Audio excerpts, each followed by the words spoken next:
నేను కాటేరమ్మ గుడి దగ్గరికి వెళ్ళానని చెప్పాను కదా, ఆ వీడియో కంటిన్యూషన్ ఇది. అమ్మవారి దర్శనం అయిపోయాక ఇక్కడికొచ్చి ముడుపు కట్టుకుంటారు. చూశారు కదా ఎన్ని ముడుపులు ఉన్నాయో, దాదాపు చెట్టు మొత్తం నిండిపోయింది. ఇక్కడ నరదృష్టికి శత్రుభయం లేకుండా, ఇంకా ఉద్యోగం వ్యాపార అభివృద్ధి కోసం ఎక్కువగా పిల్లలు లేని వారు కూడా ముడుపు కట్టుకొని మంచి ఫలితం పొందారంట. ఈ మర్రి చెట్టు నుంచే అమ్మవారు ఉద్భవించారంట. చూస్తేనే తెలుస్తుంది ఎంత పవర్ఫుల్ అనేది. ఇంకా అమ్మవారి దర్శనం మొత్తం అయిపోయాక మేమైతే అక్కడ అన్నదాన సత్రంకి వెళ్ళాము. మేమైతే శనివారం వెళ్ళాము, అందుకే ఎక్కువ జనాభా లేరు. ఆది మంగళ శుక్రవారాల్లో ఎక్కువ మంది జనాభా వస్తారు.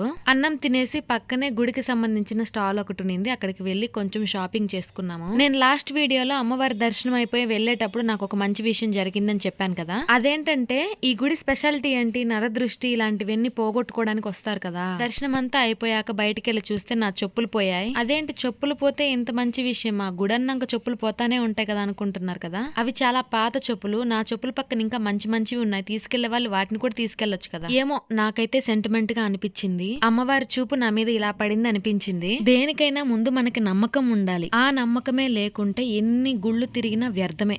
మీరేమంటారు, అవునా కాదా?